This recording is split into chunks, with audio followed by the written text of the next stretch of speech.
immigrants. They're not supposed to be here.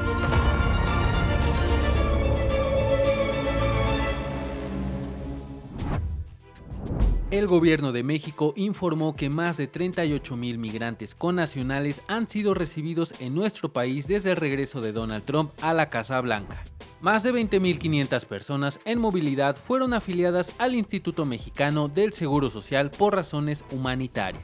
La secretaria de Cultura, Claudia Curiel Di Casa, presentó durante la Mañanera del Pueblo los avances del concurso binacional México Canta por la Paz y contra las Adicciones.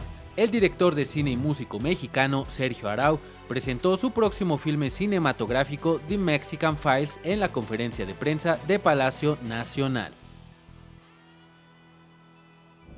Yo soy Emerson Segura y esto es TV Migrante Informa.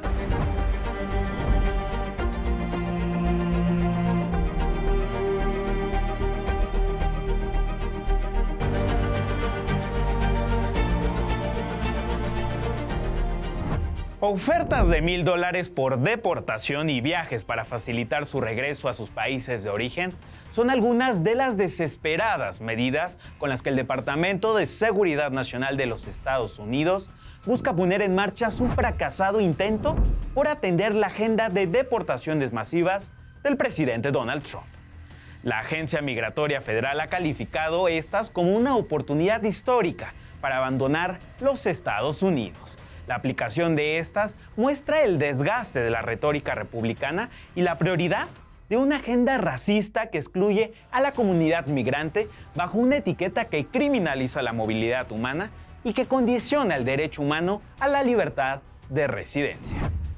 Una nueva ofensiva de odio surgió esta semana con la circulación de un nuevo spot protagonizado por la secretaria de Seguridad Nacional de los Estados Unidos, Kristi Noem, doblado al español, donde exhorta a los migrantes indocumentados a utilizar la aplicación CBP Home precisamente para salir de los Estados Unidos. Esto bajo un tono autoritario que caracteriza las habituales apariciones de Noem en su campaña antimigrante iniciada desde finales de febrero. El contenido de este nuevo spot que circuló de nuevo en México en redes sociales advierte sobre la persecución de migrantes y el reforzamiento militar de las fronteras. La publicación del spot se suma a la campaña previa que televisoras mexicanas privadas difundieron durante diversas transmisiones como una forma de infundir temor ante el mensaje de quienes ingresen a Estados Unidos de forma irregular y que serán deportados y no podrán volver a la Unión Americana. Asimismo, esta semana en la Cámara de los Representantes, en una sesión en la Comisión de Asignaciones, Kristi Noem defendió estos spots propagandísticos y negó que hubieran costado $200 millones al erario estadounidense. Asimismo, tuvo un intercambio con diversos legisladores demócratas por ser cuestionada por no respetar el debido proceso en contra de los migrantes. Vamos a escucharlo. I understand that on April 30th, your department awarded an additional $6.7 million to a political consulting company called People Who Think, bringing their total award for this ad to $11.6 million. Your department has also awarded $35.5 million for this ad to a company called Safe American Media. And my understanding is that you used funding originally appropriated for CBP and USCIS for these awards. This sounds like a payout to Republican political consultants to fund ads that do more to tout the president than to secure the border. Through the exact same process as any other ad campaign would be done, absolutely. And I would tell you that it's not $200 million and that President Trump was very clear from the very beginning that he recognized that the fake news in this country was not going to tell the truth of what the work had been done at the border to secure this country. And these ads aren't only playing in the United States, they're playing in other countries where we had the largest invasion. En un intento por evitar los cuestionamientos judiciales de los jueces federales de los Estados Unidos, el gobierno de Donald Trump invocó el privilegio de secretos de Estado en relación al caso de Kilmar Abrego, quien residía en Maryland y que fue deportado por error a la cárcel de máxima seguridad de El Salvador. Así lo dio a conocer la jueza de distrito, Paula Schines. A finales de marzo de este año, el gobierno republicano ya había invocado el secreto de Estado ante el envío de vuelos de deportación con migrantes venezolanos hacia El Salvador, una medida que con el paso de las semanas ha escalado a un conflicto entre las políticas migratorias de Trump y el Poder Judicial de los Estados Unidos que podría estar derivando en una crisis constitucional en aquel país. Gilmar ha estado encarcelado durante casi 2 meses y su deportación muestra el relieve de un gobierno que, lejos de generar unidad ante los crecientes desafíos globales, se muestra debilitado ante protestas, bloqueos y desbalances provocados por quienes alzan la voz para exigir la liberación de Gilmar Abreu. Mientras la administración trumpista persigue, estigmatiza y busca expulsar migrantes a como dé lugar, la integración de 2 países como México y Estados Unidos continúan. Miles de familias de los 2 lados de la frontera siguen integrándose laboralmente y socialmente. Una dinámica que ha marcado, por ejemplo, Tijuana y San Diego, donde la binacionalidad y el sincretismo identitario están presentes. Sobre este tema, nuestra colega Jesús Cervantes habló con el presidente del Colegio de la Frontera Norte, Víctor Espinosa Valle. Vamos a ver. Sí, Tijuana es una ciudad de inmigrantes desde su nacimiento, como muchas otras ciudades del norte, pero Baja California tiene una característica especial que la distingue de las otras entidades fronterizas de México. Baja California, prácticamente toda su dinámica es fronteriza, aunque hay ciudades como el nuevo municipio de San Quintín o Ensenada que no están en la línea, pero de alguna manera participan en una dinámica fronteriza. Pero además, a diferencia, insisto, de las otras entidades, Baja California colinda con una sola entidad o con un solo estado de Estados Unidos, que es además California, que es la 6ª o 7ª economía del mundo. Entonces, eso, desde luego, desde su nacimiento, ha traído flujos migratorios hacia estas ciudades, particularmente a Tijuana, que está muy cerca de los centros como San Diego, Los Ángeles.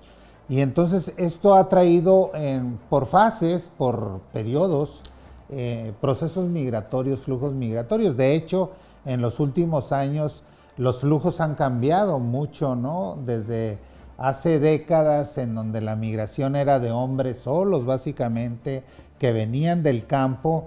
En los últimos años han cambiado la composición de los flujos y vemos más familias enteras, vemos a mujeres, vemos a niños incluso no acompañados, lo cual ha hecho el flujo, y a eso agregamos la cantidad de nacionalidades que intentan ingresar a Estados Unidos o han intentado en las últimas décadas cruzar por Tijuana. Se habla, por ejemplo, que en Tijuana se pueden calcular más de 50 lenguas hablantes de todo tipo, ¿no? Desde lenguas autóctonas, ¿no? Hasta de todas partes del mundo, lo cual nos habla también, pues, de esa ciudad cosmopolita que, insisto, se ha formado por los constantes flujos migratorios. Es un híbrido que se genera, ¿no? Entre abrevar en valores de la cultura norteamericana, pero también mexicana, un sincretismo que se da y que se manifiesta de 1000 maneras, sobre todo en las artes, en la música, en la literatura, etcétera. Se reproduce este sincretismo entre 2 culturas, ¿no?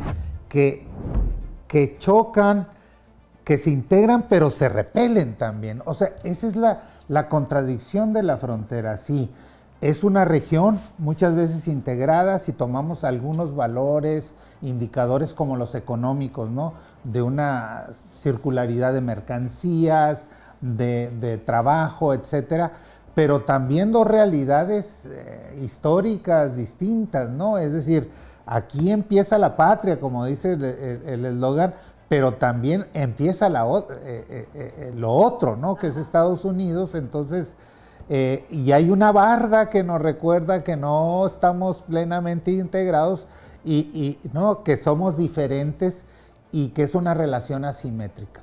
De todo eso se alimenta la cultura en la frontera.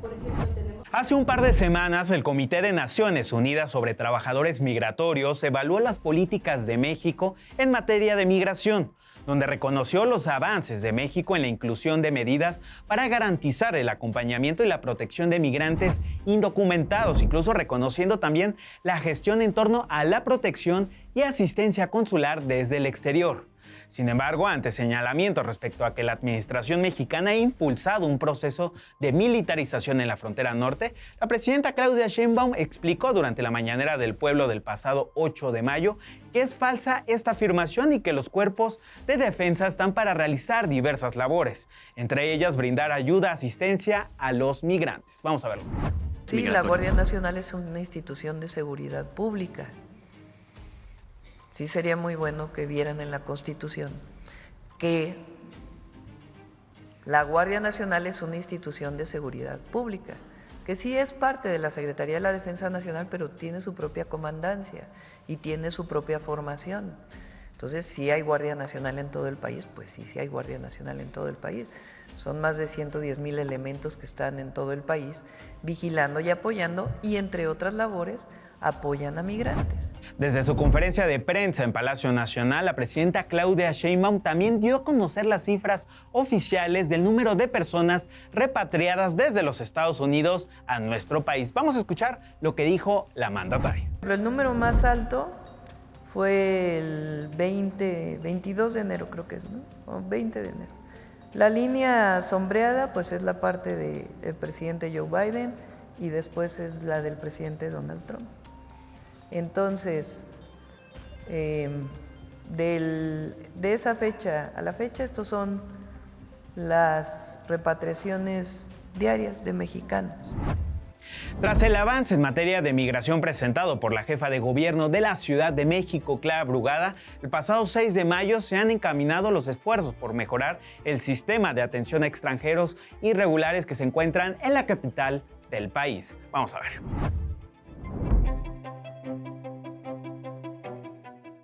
En diciembre de 2024, el gobierno de la Ciudad de México registró 3,000 personas en situación de movilidad viviendo en las calles, en situaciones precarias y de riesgo, ubicadas principalmente en 3 campamentos, uno en Avenida 100 Metros, otro en la Colonia Vallejo y uno más en la Plaza de la Soledad. Replicando los principios del gobierno federal para defender y restituir los derechos de los migrantes que transitan o se quedan en el país, 85% de las personas que se encontraban en campamentos migrantes fueron reubicadas en albergues. A raíz de lo que pasó con el presidente que tomó Donald Trump, nos toca quedarnos. Y en vista de que no podemos regresar, acá gracias a Dios nos han atendido bien y nos han apoyado mucho. También se ha buscado la garantía del derecho de las infancias a la educación, esto sin ningún registro de identidad, así como canalización a personas que buscan regularizar su situación migratoria por vínculo familiar o razones humanitarias. Nuestro objetivo como gobierno es garantizar que nadie viva en exclusión o con discriminación y que no se vive en la calle. También se instaló una mesa permanente con la Secretaría de Salud, IMSS Bienestar y Médicos Sin Fronteras para atender casos de urgencias que surgen en campamentos y albergues. Mientras que el subsistema Pilares recibe a la población migrante para disfrutar de sus actividades y el programa Colibrí Viajero les proporciona visitas a centros recreativos, además de acciones de vinculación laboral. Bueno, yo pienso que México es una buena alternativa para trabajar.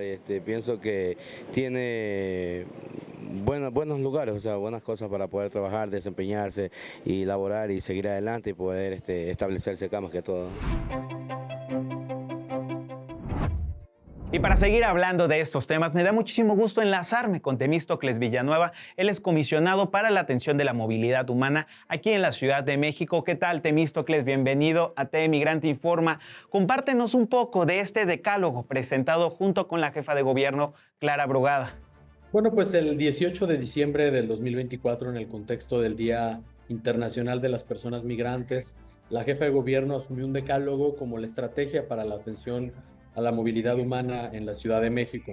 Primero, tomando en cuenta que la Ciudad de México es una ciudad de origen, es una ciudad de retorno, es una ciudad de tránsito, pero desde los últimos 7, 8 años es también una ciudad de destino del tránsito migratorio que proviene de Centro y Sudamérica, pero que actualmente tiene también hoy como origen África, Asia Central, Medio Oriente, y que ahora con el cambio de política migratoria en Estados Unidos, pues se ven frente a la necesidad de tomar una nueva decisión en su camino hacia el norte. O regresan a su país de origen o se integran a la vida local de la Ciudad de México.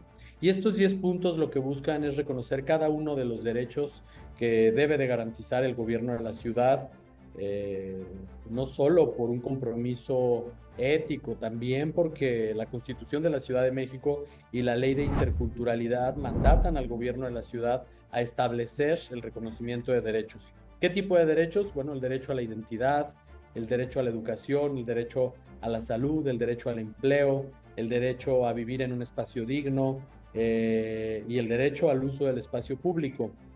Sin embargo, pues hay muchos retos para garantizar cada uno de estos derechos y pues la estrategia comprende una serie de políticas donde está integrada toda la administración pública de la Ciudad de México. Muchas gracias, Temístocles, por estar aquí en TV Migrante Informa. Y nos vamos con más información. La ruta de la migración suele ser un camino que demanda resiliencia y coraje, pero para una madre va más allá de dejar el lugar de origen, pues involucra encontrar fortaleza en los hijos que acompañan a estas mujeres migrantes en su camino hacia una mejor vida. Vamos a ver la siguiente historia de mi compañero Oscar Reyes. ¿Y ese qué es, el jardín? Ok. Ser madre y ser migrante se convierte en un desafío cuando te encuentras a cientos de kilómetros de tu familia y seres queridos. Tal es el caso de Astrid Matiz, quien es originaria de Venezuela y decidió migrar a México junto con su esposo en 2016. Ser una mamá migrante es un desafío, sí, pues tienes que ser muy valiente. Lo más difícil de ser una mamá migrante es que no tienes una cadena de apoyo. O sea, no existe una tía, una abuela, una suegra, entonces no hay como ese círculo que regularmente tenemos todas las personas, pero también te hace sacar un lado de ti muy valiente porque puedes con eso, ¿no? O sea, puedes con maternar sin esa red de apoyo y es posible y lo logras. Tras perder a su hijo Joseph en 2017, Marcelo se ha convertido en un niño arcoíris, que son los pequeños o pequeñas que nacen después de la pérdida de un hijo anterior. Tengo 2 hijos mexicanos. Mi primer hijo lo tuve en el 2017, tenía poco tiempo de haber llegado a México. Pues es mi bebé que falleció por una cardiopatía. Él no está aquí conmigo en este plano. Y en el 2019 tuve a mi segundo hijo. Él pues sí, tiene ya 5 años. Y a pesar de que ambas experiencias como mamá fueron desafiantes, Astrid destaca la ayuda de los mexicanos. Mi primera experiencia con la maternidad, pues me tocó ser una mamá en duelo. Obvio fue difícil, o sea, es difícil vivir un duelo, una maternidad de brazos vacíos, lejos de tu casa, lejos de tu familia, lejos de las personas que amas. Y bueno, cuando tuve a Marcelo, bueno, fue bastante desafiante porque no tienes a quién recurrir en muchos aspectos, ¿no? De acuerdo con datos del Alto Comisionado de las Naciones Unidas para los Refugiados, México recibió 80,000 solicitudes de asilo durante 2024 a través de la Comisión Mexicana de Ayuda a Refugiados, por lo que México se ha convertido en un hogar para los migrantes que llegan a territorio nacional. Hice unas amigas, muy buenas amigas, son como mi tribu de maternar y entre nosotras siempre nos apoyamos, siempre hay ese intercambio también cultural, ¿no? Porque la manera de maternar en Venezuela difiere de muchas de las maneras en las que se materna en México. Entonces, ellas me enriquecen a mí y yo también les aporto a ellas. Con imágenes de Ernesto Sánchez, Oscar Reyes, TV Migrante Informa. La mirada de Laura Plancarte la llevó a retratar el camino de la maternidad a través de su docuficción Un sueño mexicano, título inspirado en los lazos que vinculan a cientos de mujeres en México y las luchas que marcan sus caminos de vida. Vamos a ver la siguiente pieza. Male, una mujer originaria de Tlahuelilpan, Hidalgo, que lucha por recuperar su identidad, por reconstruir el lazo con sus hijos adolescentes, que lucha por alcanzar su propio sueño mexicano. Esa es la premisa de la película Sueño Mexicano de la cineasta mexicana radicada en Londres, Laura Plancarte. Cuando yo la conozco, ella me dice, es que yo, Lau, lo que vivo es el sueño mexicano. Y nunca lo había visto yo así descrito. Y ella cuando lo escribe me pareció una manera muy pertinente. Un trabajo que comenzó en tiempos de la pandemia con miras a hacer un documental con interacciones a distancia vía Zoom. Y cuando bajaba la pandemia yo me iba para su pueblo, filmaba yo con mi cámara y así estuvimos mucho tiempo. Y después de 2 años yo armo un corte mezclando el material filmado por Male y el filmado por mí y me doy cuenta que el material no le hace justicia a Male. Transformándose en una mezcla de realidad y ficción que explora los distintos matices de la feminidad y maternidad en diferentes contextos sociales. La película nos da el pretexto de poder presentar como esta especie de abanico o de mosaico de distintas historias de mujeres donde al final nos podamos dar cuenta que las dificultades que se viven como mujer se viven en México, en China, en Estados Unidos y en Noruega, ¿no? Male busca reconstruir su vida con el anhelo por formar una familia con su nueva pareja, recurriendo a la fecundación in vitro. Entonces, nunca había oído la historia de una mujer que ya tenía 3 hijos, que la relación era compleja y que ella se estaba planteando volver a tener otro hijo, pero de esta manera y con esta nueva pareja. Y la sensación que a mí me despertó Male en ese momento es que de alguna manera Male quería ser como borrón y cuenta nueva. La historia de Male sirve de pretexto para abordar la realidad de tantas otras mujeres. Como en el círculo social de ella, como de las amigas de la jefa de Male, todas estas distintas mujeres que viven contextos y situaciones distintas, pero sin embargo tienen muchas cosas en común. Sueño Mexicano destaca por su estilo, una docuficción donde Malena se interpreta a sí misma, mezclando su vida real con toques de melodrama. Y ella se da cuenta que entonces lo puede tener todo, hacer la película, pero al mismo tiempo proteger a sus hijos, y que sí hay una gran diferencia en que la cámara te cache, porque eso a ti lo que te da es control y te da agencia, y tú decides hasta dónde te muestras. Uno de los aspectos más relevantes de la película es precisamente esa visibilización de que las redes de apoyo y los efectos de la migración. Y eso me interesaba que cruzara, porque creo que lo triste ha sido es que aunque hemos ya ganado muchas luchas las mujeres, en el que van las cosas cambiando, que vamos hacia adelante, todavía falta. Dejando claro que el feminismo no ha terminado su lucha. Están aquí. Con información de Illich Paz, TV Migrante. Un nuevo capítulo se sumó en la historia con el nombramiento de Robert Prevost como nuevo líder espiritual de la Iglesia Católica, y que al igual que su antecesor, el Papa Francisco, tiene a los migrantes en el centro de sus causas. Vamos a ver. Habemus Papa.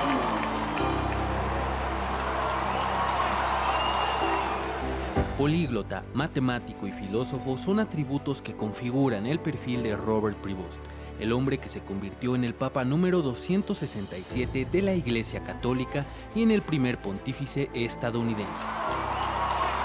Prevost encuentra sintonía ideológica y pastoral con su predecesor argentino, el Papa Francisco. Eligió como nombre Papa León XIV, reconocido como un líder reformista y cercano a la pobreza y a los desafíos de la migración.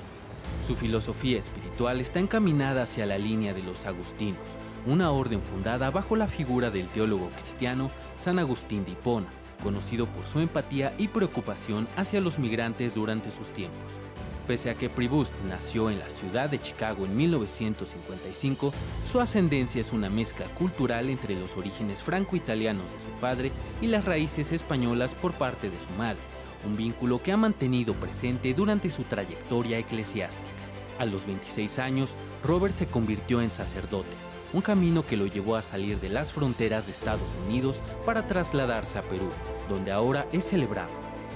Desde ese momento, Robert desarrollaría gran parte de su labor misionera con comunidades empobrecidas de Latinoamérica. Su trabajo en el país andino lo llevó a ser elegido por el Papa Francisco como obispo de la ciudad de Chiclayo, Perú, cargo que ocupó hasta que fue llamado a Roma en enero de 2025 para asumir la prefectura de la Congregación de los Obispos. Su profundo vínculo con América Latina sugiere en Prevost un perfil más humano y pluralista, abierto al diálogo y lejos de la acorazada figura del conservadurismo estadounidense.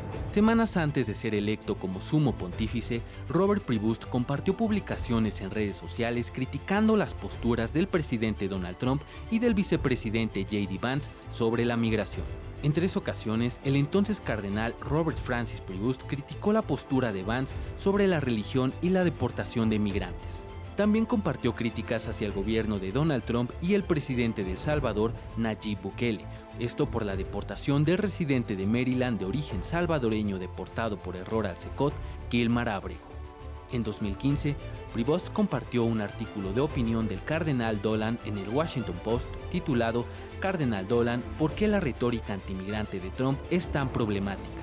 Prevost se vincula con una tradición de papas progresistas, convirtiéndolo en una figura clave en la agenda global ante el racismo, las guerras y la segregación de los migrantes y refugiados. A sus 69 años, el nuevo Papa León XIV será la siguiente pieza del tablero internacional que definirá la balanza entre los discursos de odio que resuenan desde la Casa Blanca, aunque solo el tiempo definirá si su camino trasciende hacia la reconciliación y la paz. Sergio Omar Cordero, TV Migrante Informa. La pace sia con tutti voi. Muchas gracias por estar en este programa de TV Migrante Informa. Yo soy Emerson Segura y no se pierda todo nuestro contenido en nuestras redes sociales en @TVMigrante, en la plataforma digital de los medios públicos MX Plus, en Altavoz Radio con sus 13 emisoras en el país y desde luego en TV Migrante. Hasta la próxima.